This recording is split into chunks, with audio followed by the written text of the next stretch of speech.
Greetings, great beings of light. My name is Ishtara. Today's topic might sound a little more serious to begin with, yet it's one that is going to provide you energetic freedom. For there is a way that you are trapping yourself or almost incarcerating your energetic self by some of the energy you hold.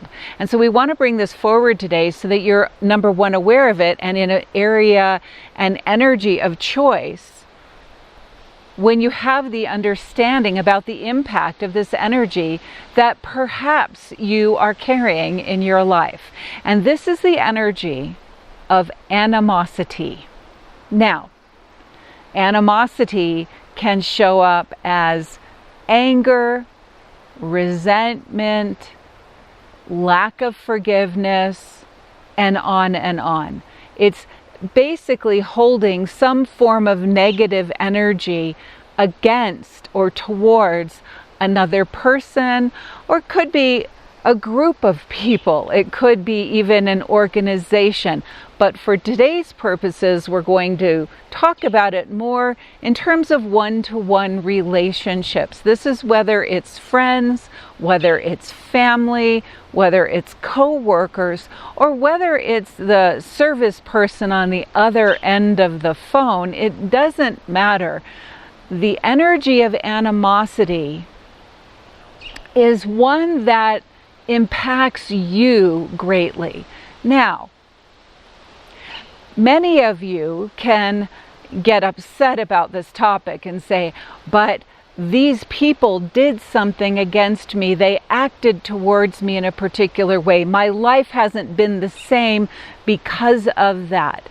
So this conversation is not about having to let people off the hook necessarily. It isn't even necessarily about trying to come to a place of forgiveness. What it is about understanding the energy you're holding and what it's doing to you and your energy field, so that you can be in the highest level for yourself in spite of these other people or experiences that have been challenging. So this isn't a conversation about who's right or who's wrong. This isn't a conversation about who's going to quote unquote win in the end. This is a conversation about the sacredness of your energy field and how you can keep it at the highest level. So when you notice that you are holding some sort of animosity against anyone, think about that, and you probably won't take long before you can come up with somebody, whether it's somebody from your very early childhood, as a friend who betrayed you. It could be a love relationship that didn't turn out the way you wanted, for any number of reasons.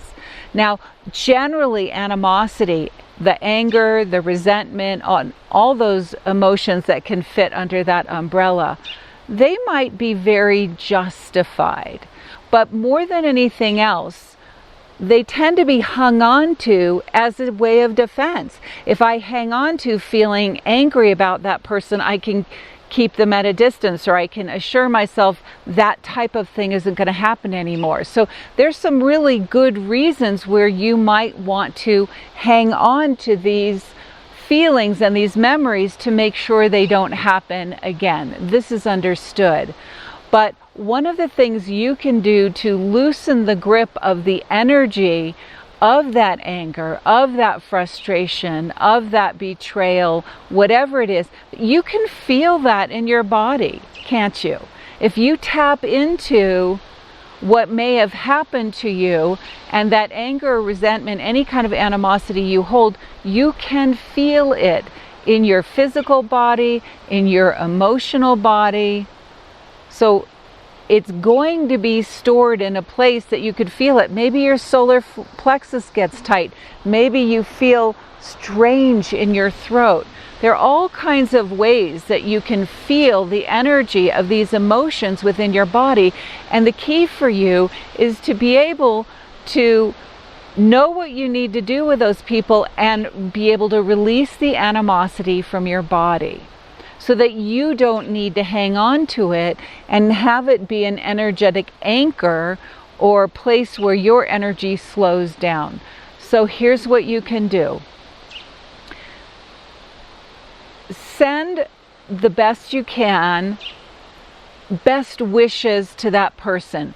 This isn't like you don't need to feel like you're blessing them. You don't need to feel like you are releasing them from responsibility. This isn't that.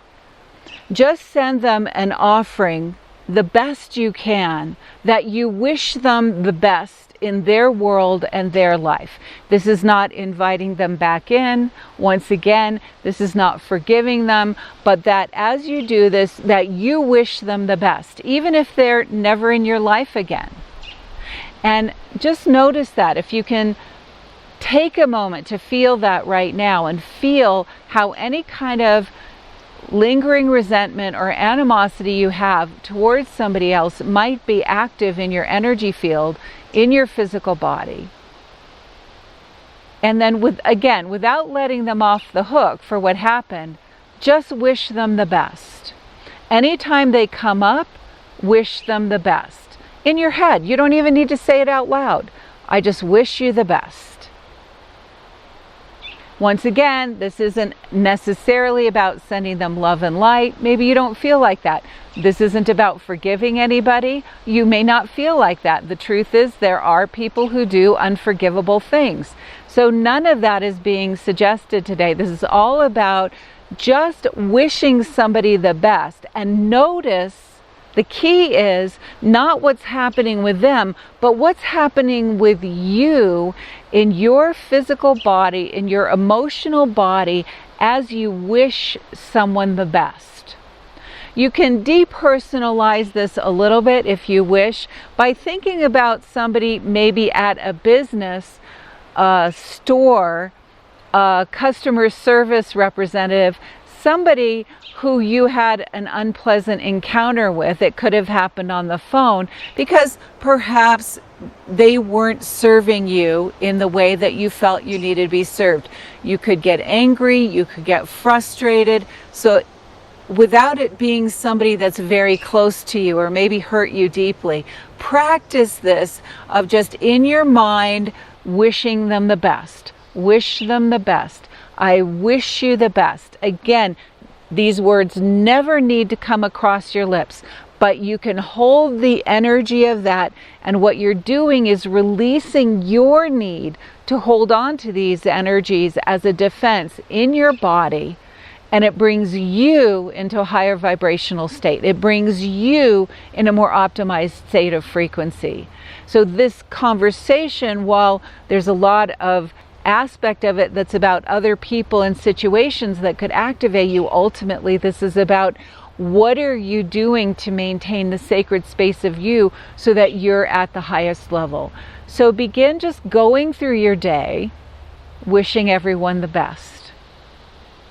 Even if they haven't upset you, even if you're having wonderful encounters with them, wish everyone the best and notice what happens. Notice what happens for you. Now, of course, as you're noticing, you may see a shift in your interaction with these people, but this message, this transmission is about optimizing you, your experience of you, getting more in touch with what you need and the highest level of frequency that you get to navigate life. You will have less of the drag weight of the more challenging emotions. You'll be in a higher vibrational, emotional space to approach the world and have the world approach you back. Play with this and let us know how it feels to wish everyone the best. No matter how you feel about them in your human life, offer that forward and notice how you transform. I am with you now and always. My name is Ishtara.